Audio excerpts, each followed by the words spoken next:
entonces el curso del día de hoy y vamos a ver la digestión. Estamos viendo obviamente la digestión anaerobia, vamos a seguir viendo la digestión anaerobia, ya que este es un tema de capital importancia en el cual se cometen muchos errores en nuestro país. Veo que son pocos los que asisten, son apenas 6 participantes. No sé qué es, por qué están 6 participantes. De todos modos, es bueno decirles que la nota en esta materia la pongo yo ahora. Y eso es indeclinable. Cada vez el Zoom tiene la facultad de pasar lista de quienes están. ¿Ya? Así que por favor, no olviden pasar la lista de quienes están. Eso es automático. Bien, vamos a ver entonces algunos factores de la digestión.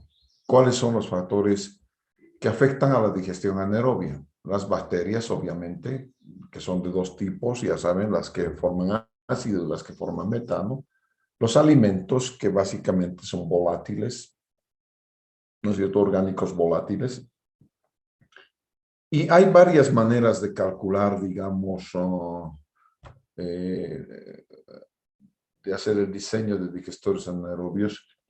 Uno es por el tiempo medio de residencia celular, pero otro es por la carga. Y hay varios tipos de carga.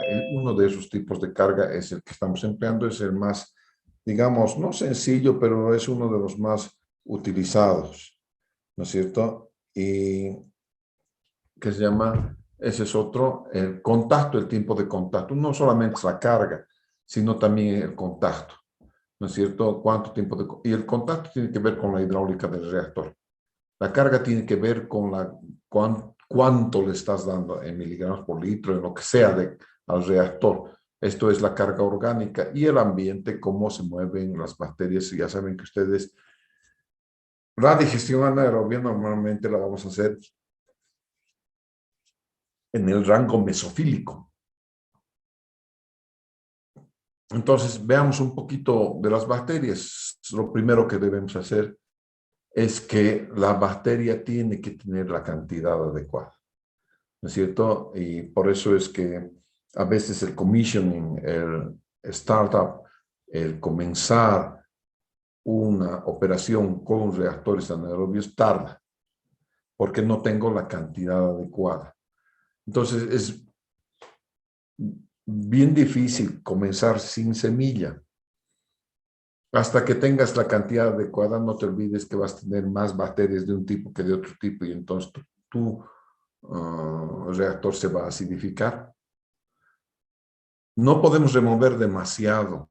Es decir, las bacterias al hacer su proceso de vida se alimentan, se reproducen, ¿no es cierto? Y obviamente tenemos que quitar algunas bacterias de rato en rato, el sustrato lo removemos, ¿no es cierto? Entonces, pero no podemos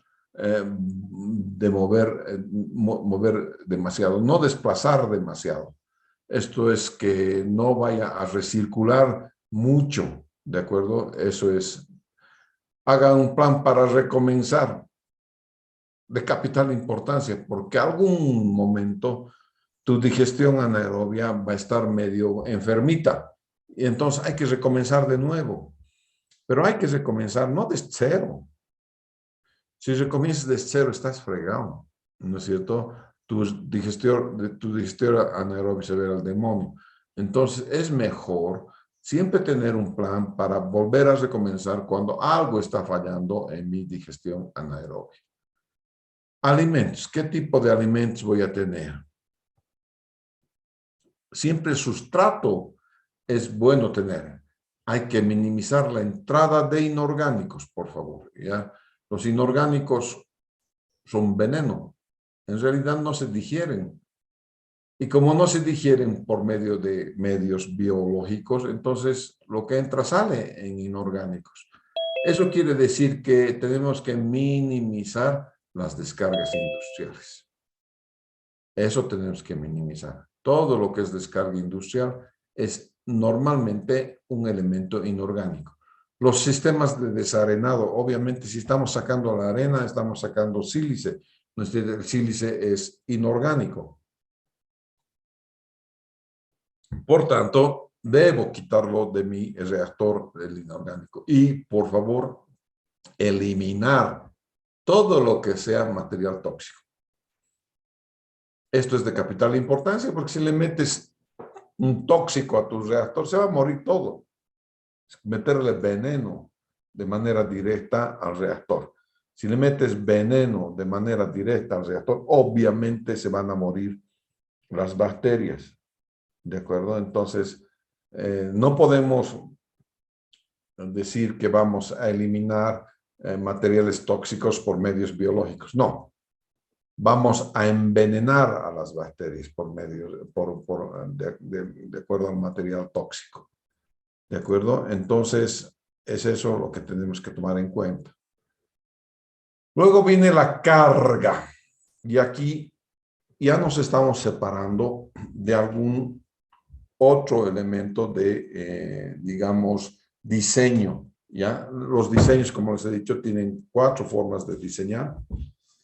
Una manera de diseñar es a través del tiempo de residencia medio de las células, ¿no es cierto? Eso es uno, es más complejo, digamos.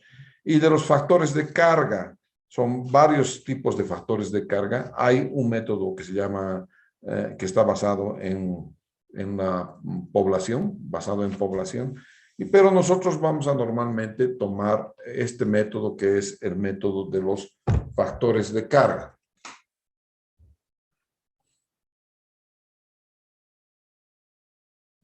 Y los efectos, la carga es sinónimo de cantidad. ¿Cuánto estás aplicando a los procesos de tratamiento? Y obviamente la cantidad tiene que estar relacionado con el tamaño del sistema. No puedes tener mucha carga ni poca carga, no puedes dar mucho alimento o poco alimento. Eso tiene que estar relacionado siempre al tamaño del sistema, siempre. Bien, ya que sabemos que la carga es relacionado al tamaño del sistema, para un sistema de digestión aeróbica, el tamaño es sinónimo de volumen. Este volumen que está disponible para la digestión. Eso es lo que queremos ver. Y este es el volumen que puede ser medido en metros cúbicos o en litros. Y este es nuestro reactor. Nuestro reactor siempre va a tener una parte cilíndrica y una parte cónica. Es lo normal que tengan los reactores así, ¿no es cierto? Entonces, tenemos que calcular cuánto sería el volumen de este reactor. Cuando queremos saber el volumen del reactor, vamos a ver la parte cilíndrica y la parte del cono. Y la parte cilíndrica va a tener una altura H1 y un radio. Entonces, el volumen del cilindro siempre es pi radio al cuadrado por h. El cono tiene una altura h2 y también tiene su radio. Y el volumen del cono es 1/3 de pi radio al cuadrado por h2. Entonces, este es pi y este es pi tercios. Nada más. Esa es la diferencia en el cálculo del digestor, del volumen del digestor. ¿No es cierto? Entonces, si, por ejemplo, tuviese un digestor de 1650, es normal tener 15, 16 o 18 metros ¿no es cierto?, de diámetro de los digestores. El tirante de agua, ¿no es cierto?, es 6.70 metros, el tirante de agua. La profundidad del cono es 3.65 metros. Y calculamos el volumen. Entonces, vamos a ver el volumen del cilindro. Es pi radio al cuadrado sobre por H1 es 314, por radio que es 8.25, claro, la mitad de 56 es 8.25 por 6.7, que es la parte cilíndrica, ¿no es cierto? La altura de la parte cilíndrica.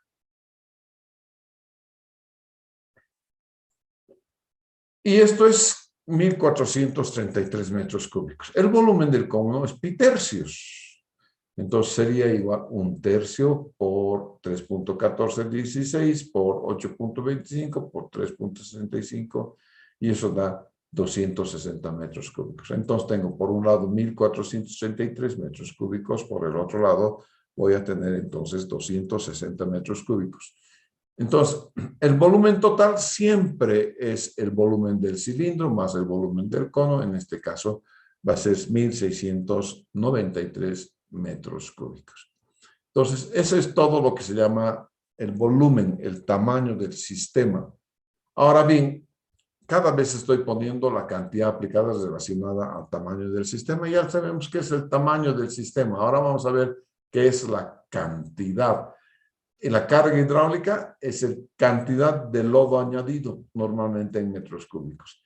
Y la carga orgánica es la cantidad de sólidos volátiles. Ya saben que los sólidos volátiles son aquellos sólidos carbonáceos que se subliman a una temperatura de 560 grados centígrados, ¡pum!, se hacen gas.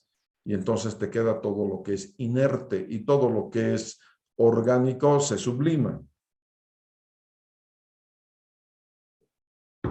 Entonces, una cosa es la carga hidráulica, otra es la carga orgánica. Dos cargas tengo. Carga hidráulica, carga orgánica. Dos cargas, no se olvide. La carga hidráulica es el tiempo promedio de residencia en días que el líquido permanece en el digestor. También lo llamo TRH, tiempo de residencia hidráulica. Pero entonces tengo la carga hidráulica. Otra cosa diferente sería entonces la carga orgánica.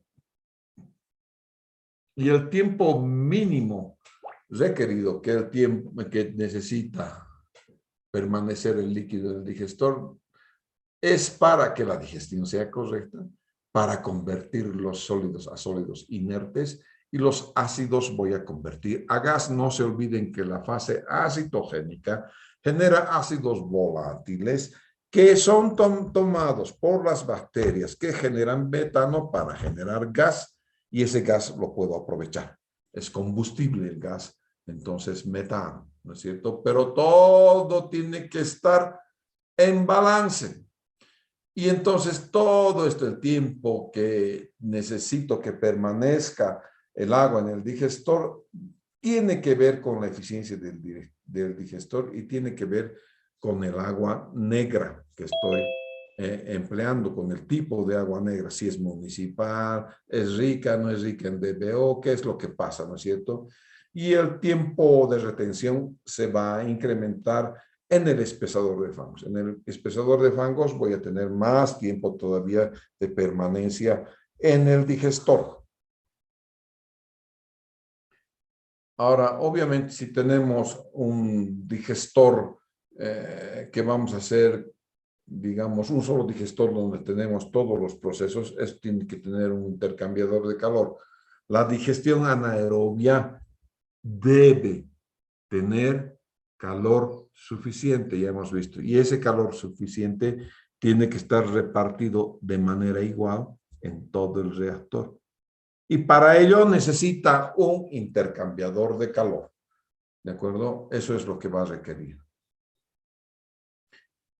Entonces, el tiempo promedio es aquel tiempo que el líquido permanece en el digestor, y entonces la carga hidráulica es volumen sobre caudal. Siempre es volumen sobre caudal.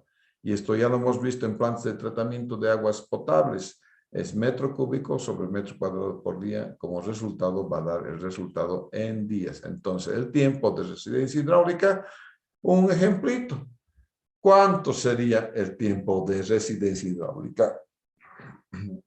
Si se bombean 15.14 metros cúbicos por día a un digestor cuyo volumen es 530 metros cúbicos, entonces aquí está. Vamos a ver, esto está en inglés, lo propio, ¿no es cierto? Y aquí tenemos el tiempo de retención, que va a ser los 530 metros cúbicos sobre los 15.14. Entonces siempre es volumen sobre caudal. Y este es el tiempo de residencia hidráulica. En este caso voy a tener como TRH 35 días. 35 días voy a tener de TRH. Entonces, el TRH es el volumen del digestor sobre caudal, o también en fórmula los metros cúbicos sobre los metros cúbicos por día. Muy bien, ya hemos hablado de carga hidráulica, ahora vamos a hablar de carga orgánica. La carga orgánica es la cantidad de sólidos volátiles añadidos en peso, en kilogramos. ¿Cuántos kilogramos voy a tener de sólidos volátiles?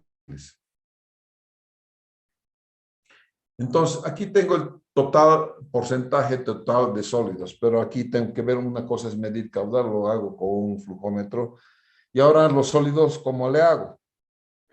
Los sólidos, la cantidad de sólidos es materia de análisis en un laboratorio. En un laboratorio vas a tener sin fin de sólidos, ¿no es cierto?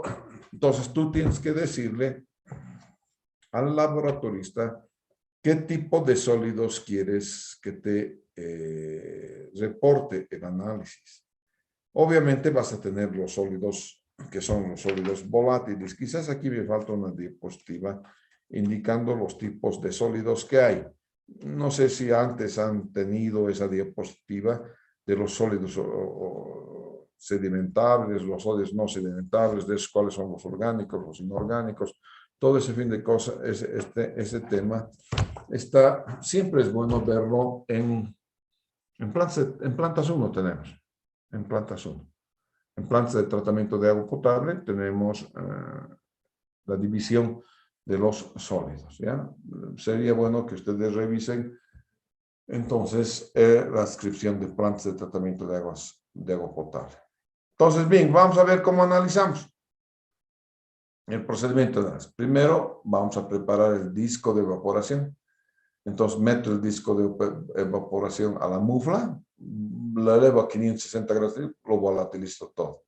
Dejo enfriar y aquí lo voy a poner en un desecador. Una vez que lo he puesto en un desecador, voy a tener que ver el peso de mis recipientes. ¿De acuerdo? Eso es lo que hago en primer lugar. Después voy a ver el análisis de pesos de los sólidos totales. Voy a añadir la muestra. Añado la muestra a uno de estos cositas que este es un desecador, no se van a olvidar. Añado aquí la muestra y peso. No te olvides que aquí has pesado para sacar la tara. Entonces, aquí vuelvo a pesar. Este sería el recipiente más la muestra y es el peso. Evaporo con evaporador porque voy a evaporar el agua. No voy a volatilizar. Esto es una mufla. Esto no es una mufla. Esto es un evaporador. Simplemente hierve aquí seco. ¿No es cierto? Lo mismo que acá voy a secar, voy a enfriar en un desecador y voy a volver a pesar. Entonces todo el agua se ha evaporado y me ha quedado el residuo, ¿no es cierto? Y ese residuo es lo que yo conozco como sólidos totales. Fíjense que no estoy volviendo a volatilizar, porque si volatilizo aquí esta muestra, se volatilizan los sólidos carbonáceos y ya no tendría entonces los sólidos totales, tendría más bien los sólidos orgánicos, ¿verdad, muchachos? Entonces, esa es la diferencia, ¿de acuerdo? Entonces, el porcentaje total de sólidos sería la cantidad analizada sobre la cantidad total posible por ciento. Y el porcentaje total de sólidos es el peso de los sólidos secos sobre el peso de la muestra húmeda. Entonces, aquí está con otras palabras, pesos secos sobre pues muestra húmeda por ciento, obviamente. Y el porcentaje total de sólidos, entonces, estoy hablando en palabras sencillas de seco sobre húmedo. Seco sobre húmedo me va a dar entonces cuál es el porcentaje total de sólidos que yo estoy necesitando. Por ciento, obviamente. El procedimiento de análisis, en este caso, va a ser volatilizar, enfriar, desecar, pesar. ¿No es cierto? Y análisis sólidos totales ya hemos mostrado, pesar, evaporar, secar, enfriar y pesar. Aquí están entonces, peso húmedo, peso seco, peso húmedo, peso seco, ¿ya? Entonces, de esa manera vas a entregar los análisis. Y los sólidos volátiles, hay una diferencia en los sólidos volátiles. Volatilizo. Es decir, voy a utilizar una mufla, ¿ya? Agarro, esto es sólido total, esta muestra la meto aquí y le meto a 560 grados centígrados, ¿no es cierto? Y lo volatilizo, ¿no es cierto? Lo seco, lo enfrío en el secador y lo vuelvo a pesar. Entonces, claro, aquí era totales, aquí son los volátiles, porque todo lo carbonáceo ha desaparecido y ha quedado la masa inerte. Lo que ha desaparecido, eso es lo que me interesa, porque son los sólidos volátiles, esos son los sólidos orgánicos, son el alimento que requiero en mi digestor. Entonces, el porcentaje de sólidos volátiles viene la cantidad analizada, obviamente, sobre la cantidad total posible. Esto siempre es así.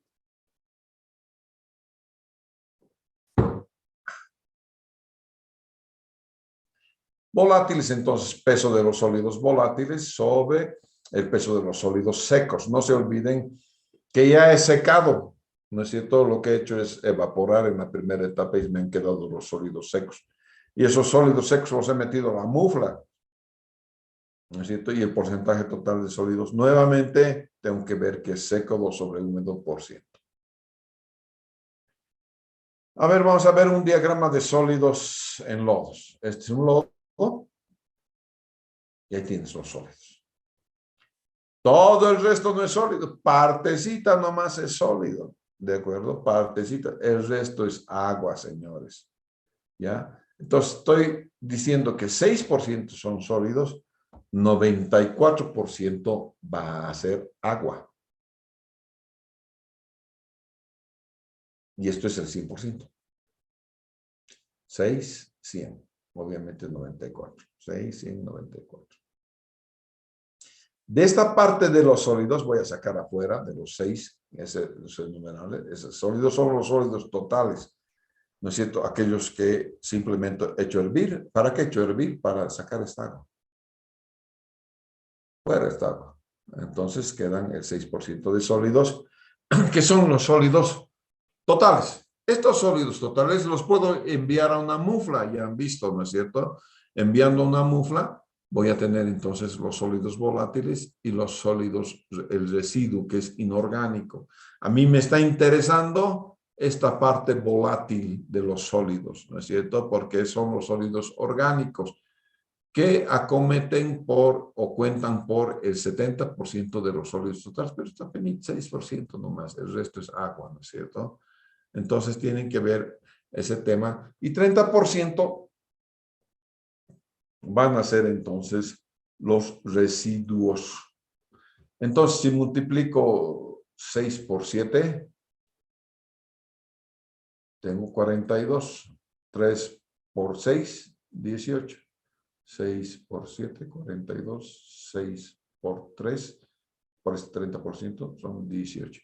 Entonces, el 4.2% del total habían sido sólidos volátiles. Y el 1.8% de este total son los residuos que quedan después de haber volatilizado, aquello que no es aprovechable, aquello que debes retirar, ¿no es cierto?, en un digestor.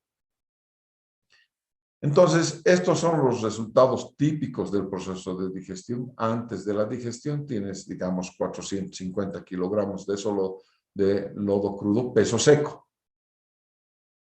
Necesito peso seco. Ya sabes lo que sucede con peso seco. 75% son volátiles, el 25% fijo. Hemos dicho en la anterior diapositiva 70-30, también 75-35.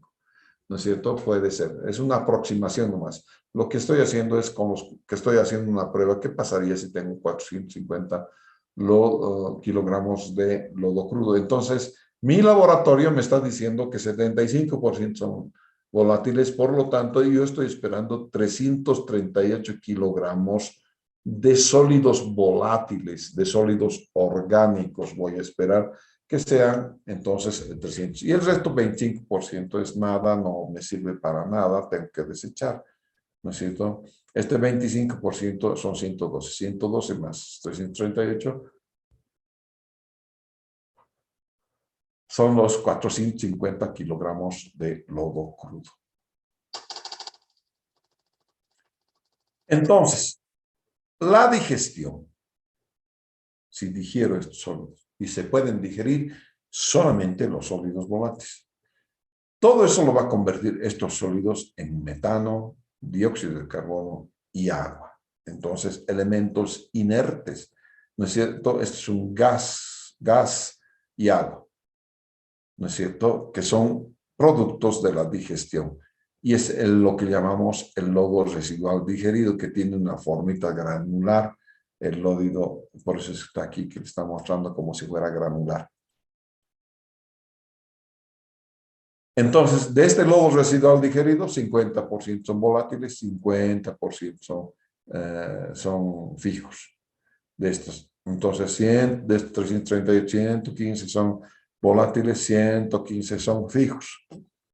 115 nomás me sirven, ¿no es cierto?, para convertirlo en CH4, CO2 y H2O.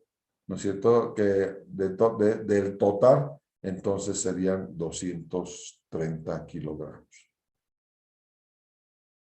Vamos a calcular entonces el peso de los lodos, ¿no es cierto?, que es la carga orgánica. Entonces vamos a tener la siguiente información.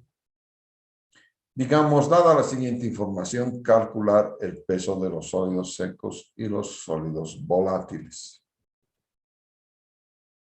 Tengo un volumen de lodos de 30 metros cúbicos, concentración de sólidos de 4.2%, sólidos volátiles 82%. ¿De dónde saco esto? Del laboratorio.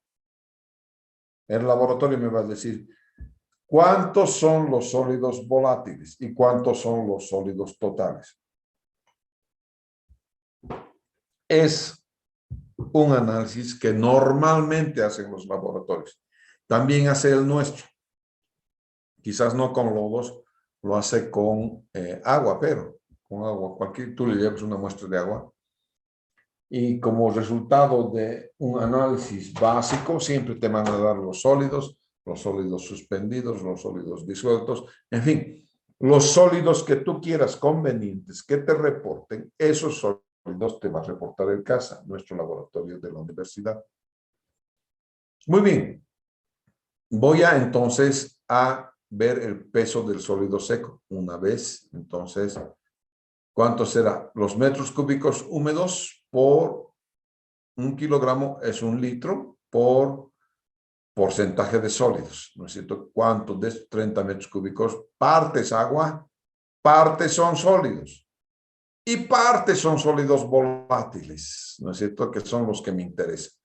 Entonces, esos 30 metros cúbicos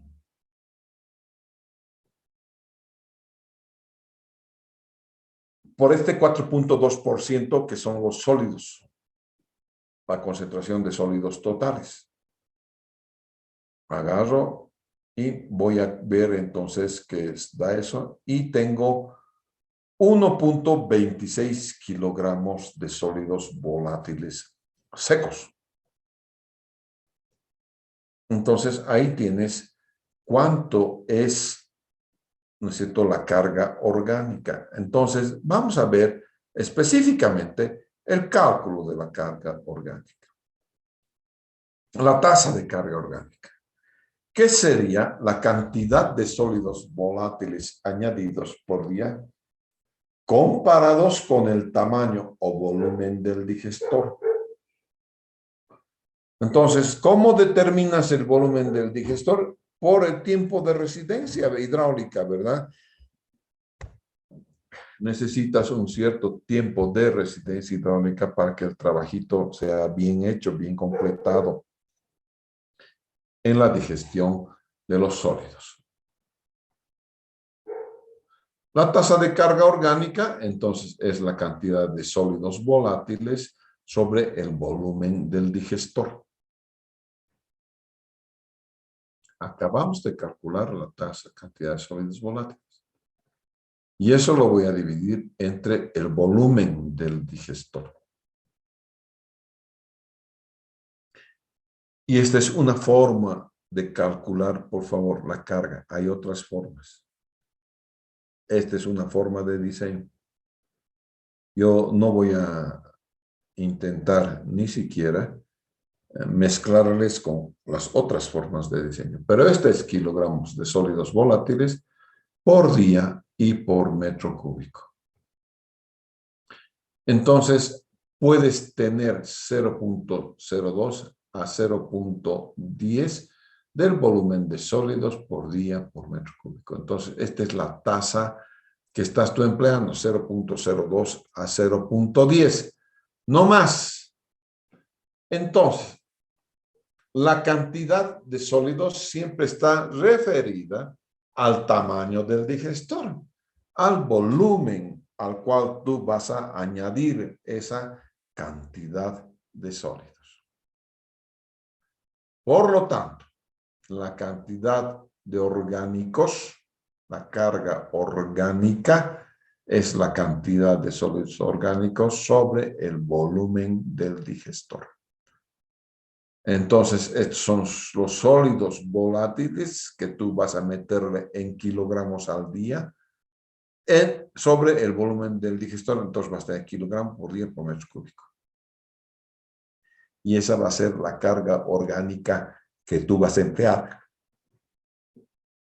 Verás entonces que la carga orgánica es una carga volumétrica.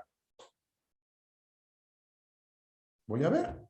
Tengo un volumen de un digestor que lo he definido en 850 metros cúbicos. Las aguas negras son 34 metros cúbicos por día, concentración de sólido crudo 4%, concentración de sólidos volátiles en el lodo crudo 70%. Y calculo la carga orgánica en kilogramos de sólidos volátiles por día por metro cúbico. Ojo al piojo. Esta es una manera de poder calcular los digestores. Es por carga orgánica, que es una carga volumétrica, porque te estás refiriendo a los metros cúbicos. Muy bien. Entonces, los sólidos volátiles tienen eso, son 34 metros cúbicos por día, un kilogramo por litro pesa, ¿no es cierto?, el agua, 0.04 son los sólidos de lodo crudo, y de estos 70% son los sólidos volátiles, porque estoy queriendo nada más encontrar los sólidos volátiles. Si quisiera encontrar los sólidos totales, fuera de 0.70. Y eso da 0.95 kilogramos por día. Entonces, la carga orgánica es 0.95 sobre los 850 metros cúbicos y eso me va a dar 1.12 por 10 a la menos 3 kilogramos por día por metro cúbico. Entonces, ya sé cómo encontrar la carga orgánica. Entonces, la carga.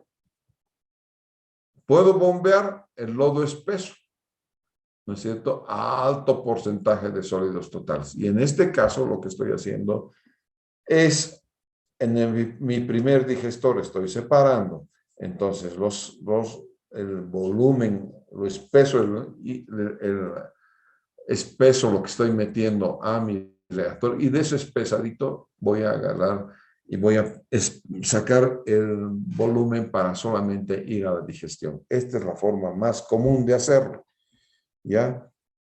Hay otras formas, pero este tiene un doble, tienes un sedimentador primario, tienes un sedimentador secundario. De los sedimentadores secundarios, de ahí llegarse el lodo y lo metes al espesador de fangos o al digestor, ¿ya? No es que no lo vas a meter, lo vas a meter antes, ¿ya? Entonces, ¿qué cosa puedes tener? Agua en exceso.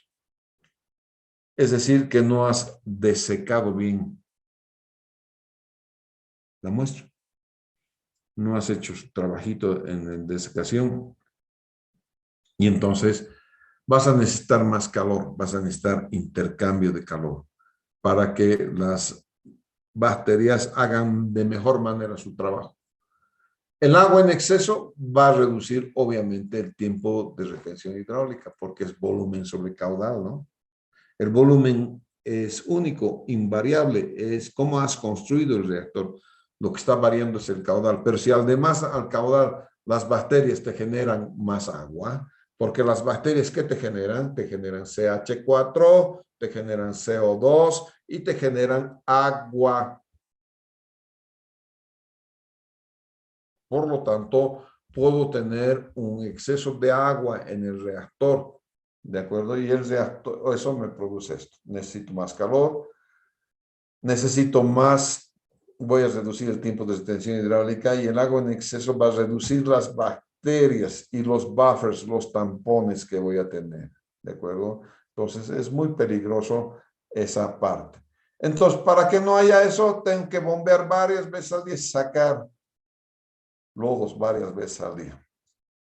Uniformar la carga al digestor y uniformar las operaciones de la planta. Entonces, aquí hay zafarrancho de combate, ¿no es cierto?, en tus operadores. Tus operadores tienen que estar midiendo la temperatura, tienen que estar midiendo cómo es la alcalinidad del reactor, tienen que ir a corregir, tienen que uniformar las operaciones que se hagan en planta. Entonces, la carga tiene, por un lado, los porcentajes de sólidos totales, una parte de ella son los sólidos volátiles totales. Entonces, tienes dos cargas, una carga de sólidos que son orgánicos y otra carga que es hidráulica. Entonces, son los dos tipos de carga que tienes. Entonces, ya tenemos bacterias, alimento, carga. Estos son los sólidos volátiles, es la carga. Y ahora vamos a ver el tiempo de retención hidráulica. El contacto. ¿Cuánto contacto va a tener entonces el sustrato, ¿no es cierto?, con las bacterias? El contacto entonces va a definir, son definidas por las bacterias y el alimento que les estoy dando. Si conocí a un alcalde aquí en Cochabamba y en las inauguraciones, entre los que trabajamos por la alcaldía, nos invitaban a comer, ¿no es cierto?, para la inauguración de un asfaltado, lo que sea, ¿no es cierto? Y obviamente le sirven primero al alcalde. Entonces el alcalde era un pavo, es decir, tragaba, no masticaba, comía, terminaba de comer y todavía no habían servido al último de nosotros. Se levantaba y decía, vámonos. Entonces, realmente la gente no tenía, a pesar de que el alimento estaba ahí, no tenía cómo alimentarse porque no tenía tiempo. Le habían retirado la posibilidad, ¿no es cierto?, de poder alimentarse. ¿No es cierto? Entonces, claro, tienes que ver entonces en un reactor cómo le haces, tienes que aumentar el tiempo de retención hidráulica. Nosotros, como ya le tomamos el pulso al alcalde, lo que hacíamos era no nos hacíamos servir, ¿no es cierto?, que se sirvan los jefes nomás, y después volvíamos, pues, nos hacíamos guardar, ¿no es cierto?, y volvíamos y comíamos, tranquilitos. Otra cosa es la distribución del calor. Han visto que estos reactores necesitan calor. Todos los reactores anaerobios necesitan calor, todos. No hay uno que no sea, reactor anaerobio de flujo ascendente necesita calor. USB necesita calor. No sé qué, necesita calor. Si es anaerobio, necesita calor. Necesita un calor que normalmente está en el rango mesofílico. ¿No es cierto? No se van a olvidar que el rango de trabajo de estos reactores normalmente es mesofílico. Vamos a ver, ya hemos hablado de qué es temperatura mesofílica, ¿no es cierto?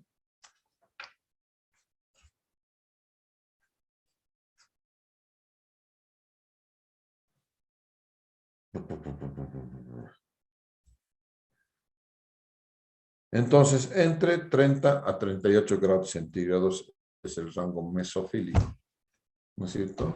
Ese es el rango mesofílico.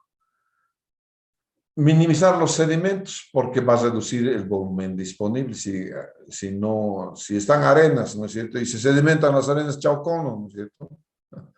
Entonces tienes que reducir el volumen disponible. Minimizar las espumas porque las espumas significa que el calor y las bacterias han empezado a producir burbujitas, y estas burbujitas llevan consigo hacia arriba algún material inerte y otro tipo de materiales que generalmente producen las espumas. Y las espumas, entonces, tienen su origen en problemas operacionales.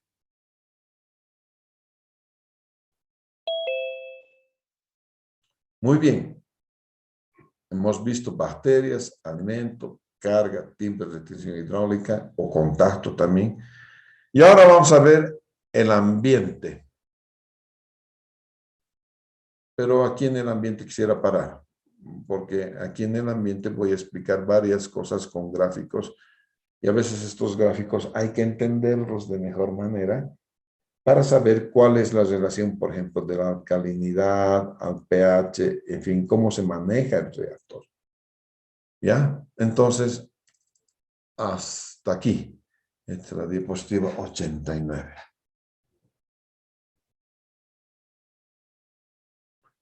Ya, el día cuando nos toca clases, muchachos, el día sábado, ¿no es cierto? El día sábado es 25 de diciembre, pero no, ¿o no? Sí, dije. Los sábados no voy a tener clases. Ya, vamos a entonces el próximo martes. Si no tienen preguntas, muchachos.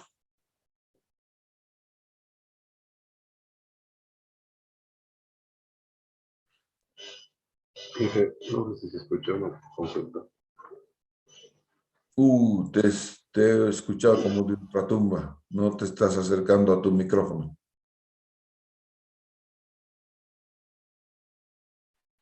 Ahora se escucha. ¿Qué Hola, hola. decías? Buenas noches, Inge. Le quería consultar sobre la mufla. Eh, no comprendí muy bien es la utilidad o el momento en el que se funciona dentro de los análisis. ¿Podría recapitular esa parte, por favor? Una mufla. Ahorita vamos a ver ya una mufla, te la voy a mostrar una mufla. Desafortunadamente, pues ustedes no entran al laboratorio.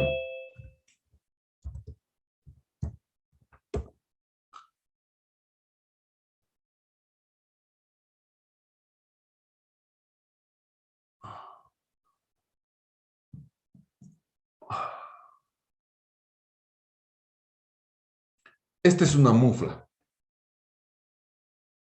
¿ya? Y es un horno de muy alta temperatura, ¿ya? Es un horno que generalmente alcanza hasta 1200 grados centígrados, ¿ya?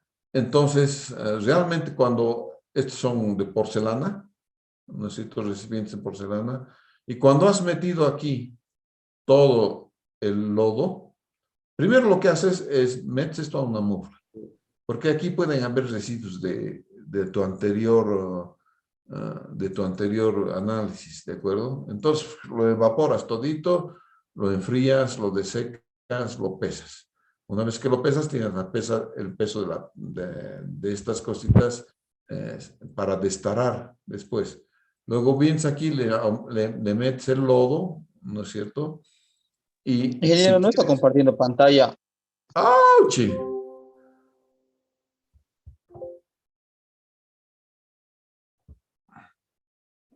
Esta es una mufla, como les decía, ¿no? Alcanzan unas temperaturas mortales, muy grandes. Y tienes estos recipientes de porcelana. Entonces, como les decía, de tu anterior análisis, estos recipientes de porcelana podrían estar con un poquito de residuos. ¿No es cierto? Lo que hace entonces es, obviamente después de lavarlos, ¿no es cierto? Los recontra evaporas todo, los dejas enfriar, los desecas, los pesas. Una vez que lo has pesado, echas aquí tu muestra, ¿no es cierto? Que es el lodo crudo. Vuelves a cerrar esto y lo elevas. Bueno, hay una muestra que son para sólidos totales, ¿ya? A ver si puedo tener algo aquí.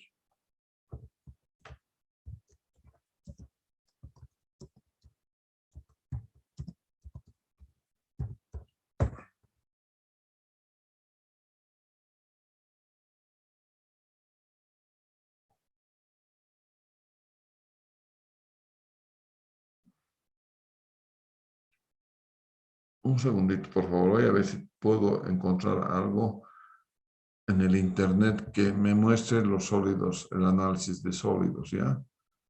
Porque es medio grave, si no.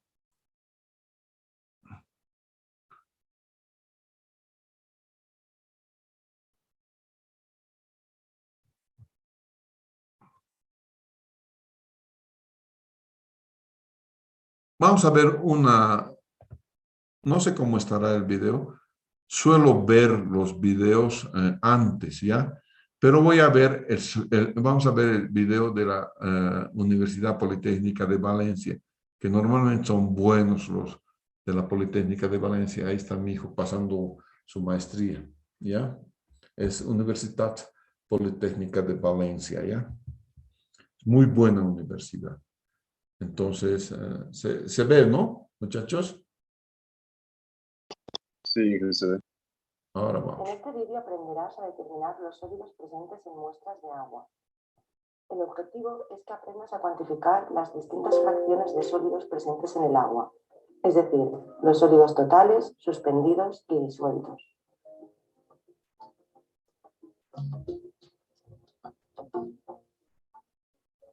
Los sólidos totales son aquellos que quedan como residuo después de evaporar un volumen conocido de agua entre 103 y 105 grados centígrados.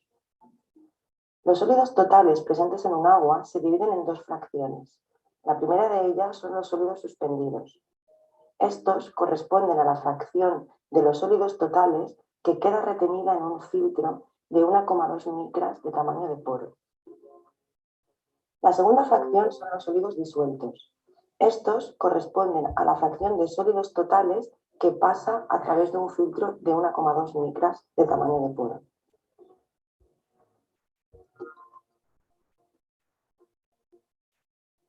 El material necesario para la cuantificación de las distintas fracciones de sólidos en agua es probeta, cápsula de porcelana de 150 mililitros, filtros de 1,2 micras de tamaño de poro, pinzas para manipular, equipo de filtración, matraz quitasatos de 1 litro de capacidad, bomba de vacío, recipiente de secador de gel de sílice, estufa de desecación ventilada y balanza de precisión de 1 miligramo de poder resolutivo. La determinación de los sólidos totales se realiza por evaporación y pesada. Para ello, la cápsula de porcelana se seca en una estufa a 105 grados centígrados hasta peso constante, un mínimo de 2 horas. Se saca de la estufa, se deja enfriar en el desecador y se pesa en la balanza de precisión.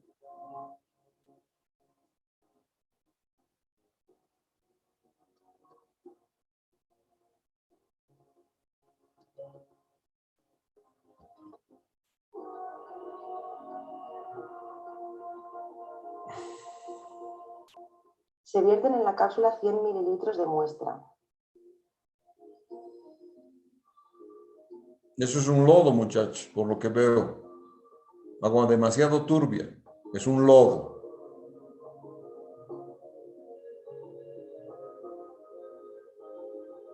Y la cápsula con la muestra se depositan en una estufa hasta su total evaporación. Es necesario que esta evaporación se... Ahí quiero que escuchen bien. Una cosa es una estufa, otra cosa, pero muy diferente, es una mufla.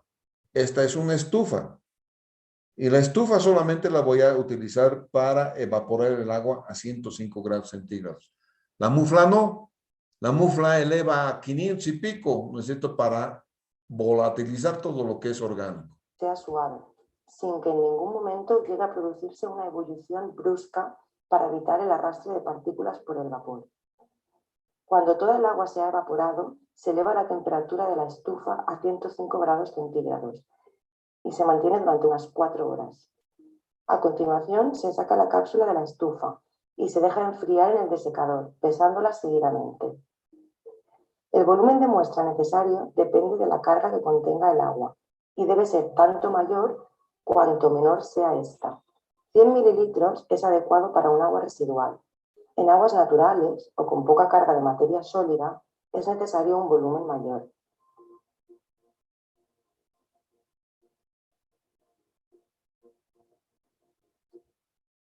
La diferencia entre las dos pesadas representa los sólidos totales contenidos en el agua. Para el cálculo de los sólidos totales aplicaremos la siguiente fórmula. Para la muestra de agua ejemplo, los sólidos totales determinados son de 2,58 gramos litro. Los sólidos suspendidos se determinan por filtrado y posterior pesada del material retenido en el filtro. Para la determinación de los sólidos suspendidos, en primer lugar, se deseca el filtro y la cápsula a 105 grados centígrados, hasta peso constante, un mínimo de 2 horas. Se saca de la estufa y se deja enfriar en el desecador. Posteriormente, se pesa en la balanza.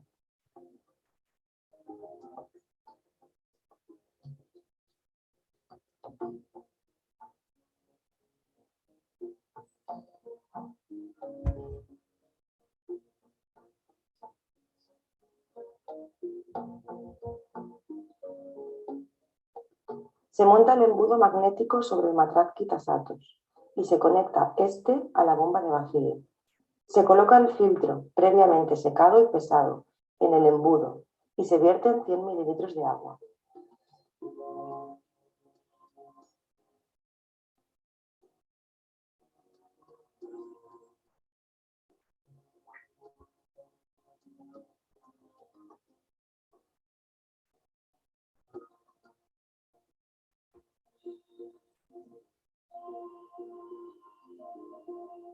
Se conecta la bomba de vacío y se filtra todo el agua hasta que el filtro comience a secarse.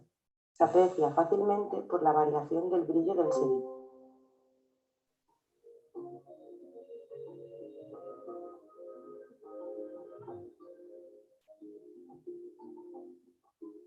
Se retira el filtro con cuidado y se coloca sobre la cápsula de porcelana.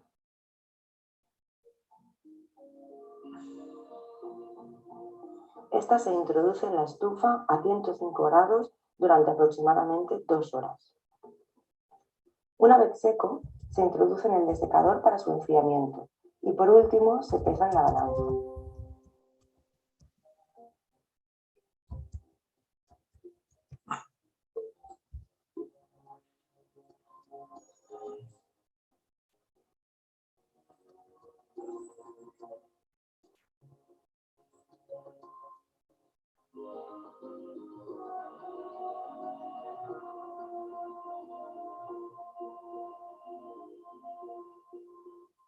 Para el cálculo de los sólidos suspendidos aplicaremos la siguiente fórmula. Para la muestra de agua ejemplo, los sólidos suspendidos determinados son de 802 miligramos litro. Para determinar los sólidos disueltos, el proceso seguido es el mismo que el que se ha utilizado en la determinación de los sólidos totales.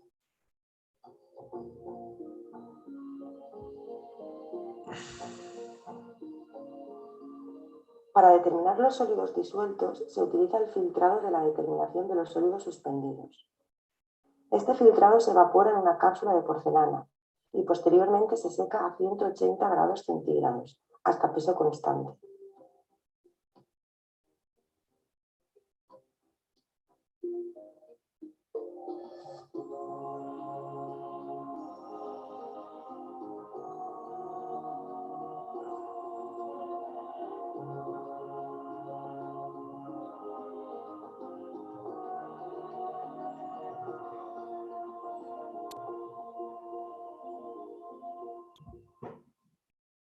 Para el cálculo de los sólidos disueltos aplicaremos la siguiente fórmula. Para la muestra de agua ejemplo, los sólidos disueltos determinados son 1,78 gramos litro. Por último, apuntar que la suma de las dos fracciones es equivalente a los sólidos totales.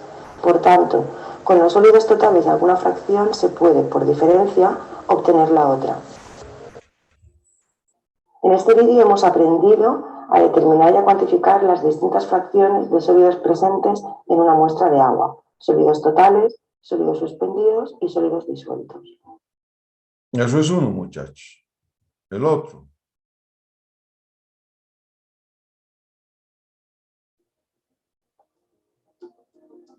Me interesa la volátil. En este vídeo aprenderás a determinar las distintas fracciones fija y volátil de los sólidos presentes en una muestra de agua.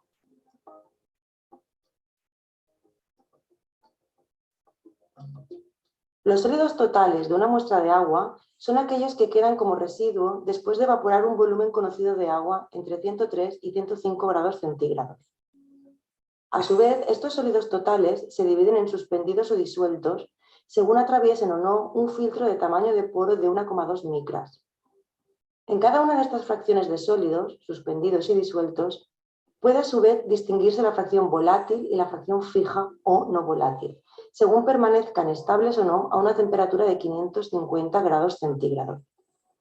La fracción volátil de los sólidos contenidos en una muestra de agua, tanto de los suspendidos como de los disueltos, es aquella que no permanece estable a 550 grados centígrados. Esta fracción corresponde principalmente a la materia orgánica, aunque pueden existir fuentes de error debido a la descomposición del carbonato magnésico a 350 grados centígrados. El material necesario para la cuantificación de las fracciones fija y volátil, tanto de los sólidos suspendidos como disueltos en el agua, es probeta, cápsula de 150 mililitros, filtros de 1,2 micras de tamaño de poro, cápsulas para colocar los filtros, pinzas para manipular filtros, matraz quitasatos, bomba de vacío y equipo de filtración, recipiente de secador de gel de sílice, balanza de precisión de 1 miligramo de poder resolutivo, estufa de desecación ventilada, horno mufla y reactivo de carbonato amónico.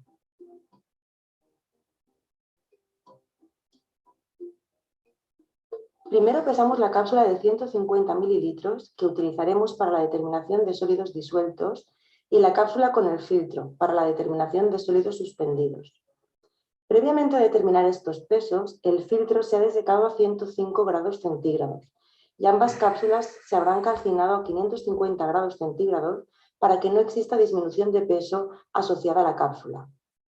De esta forma obtenemos el peso A, que corresponde al peso de la cápsula más el filtro, y el peso D, que corresponde al peso de la cápsula de 150 mililitros.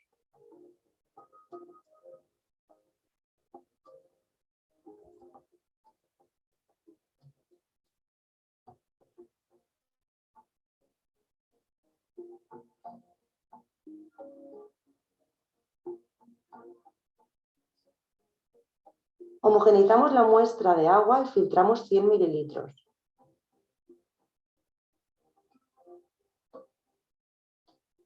Es un lodo nuevamente que lo ha sacudido. Homogeneizar es sacudir. Ese es un lodo más espeso.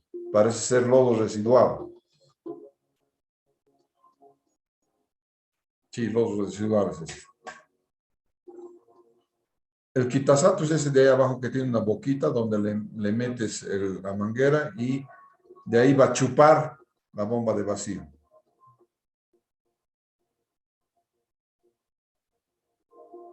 Se fijan, abajo está chorreando el agua.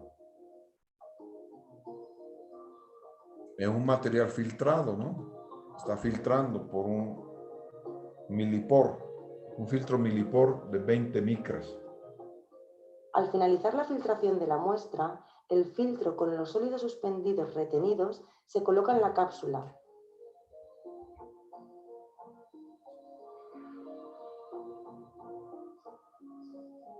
Y el filtrado, que contiene los sólidos disueltos, lo verteremos en la cápsula de 150 mililitros.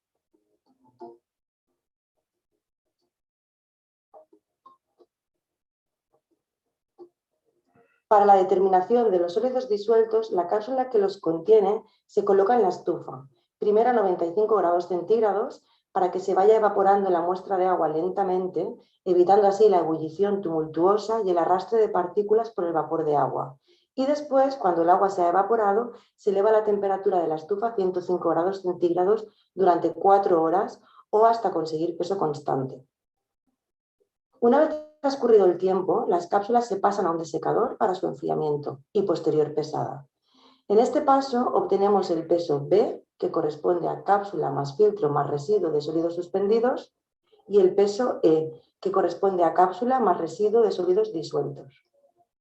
Para poder determinar la fracción volátil, el filtro con los sólidos suspendidos y la cápsula con los sólidos disueltos se pasan a un horno mufla donde alcanzan temperaturas de 550 grados centígrados. La temperatura de calcinación se consigue mediante una rampa de temperatura como la que se muestra a continuación.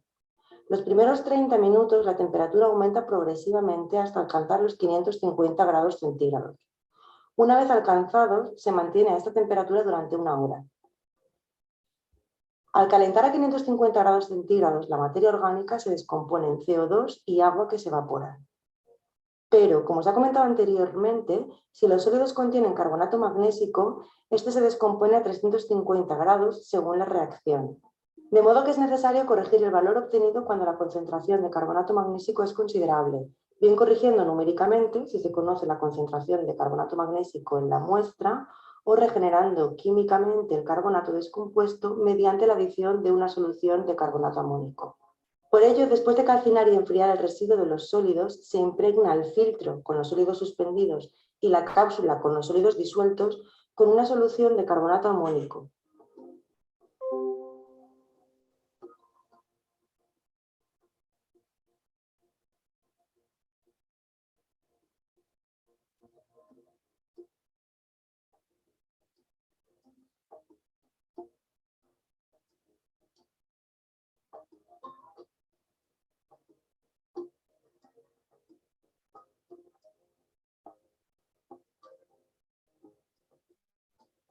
Y se introduce de nuevo en la estufa para que se regeneren los carbonatos y para que el exceso de reactivo de carbonato amónico se evapore.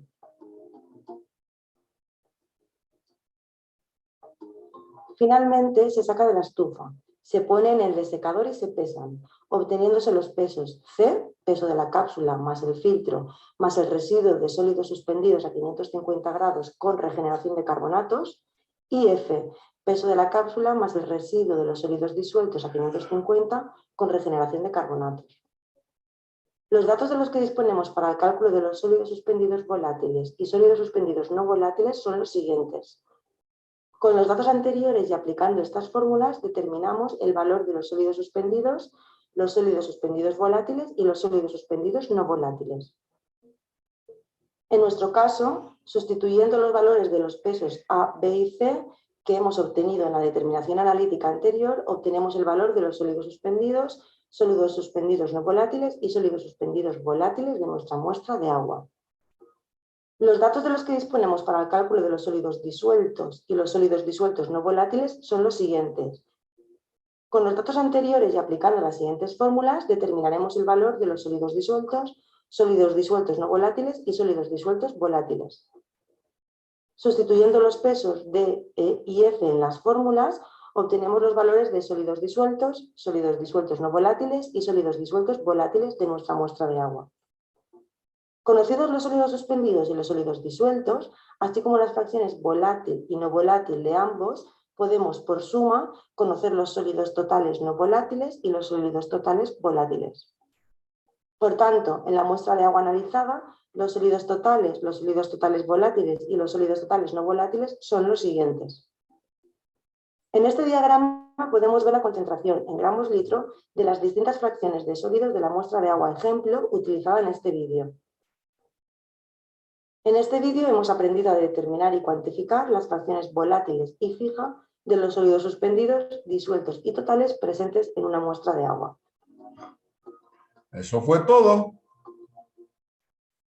American Standards es la que nos rige a todos.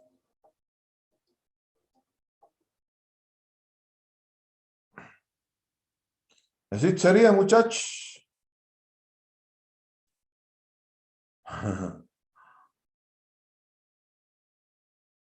Medio que tienen que estudiar, ¿no?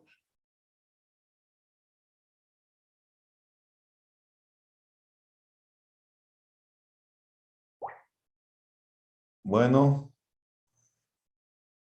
Nos vamos a ver entonces el próximo lunes, por favor. Me falta todo esto, que es la operación. Y nada más. Y ahí estamos listos para dar el examen. Listo, señores. Muchas gracias. Nos vemos el lunes. Ingeniero, buenas noches. ¿No sería el día martes? Martes, perdón. Sí, perdón, martes, George. Gracias. Martes.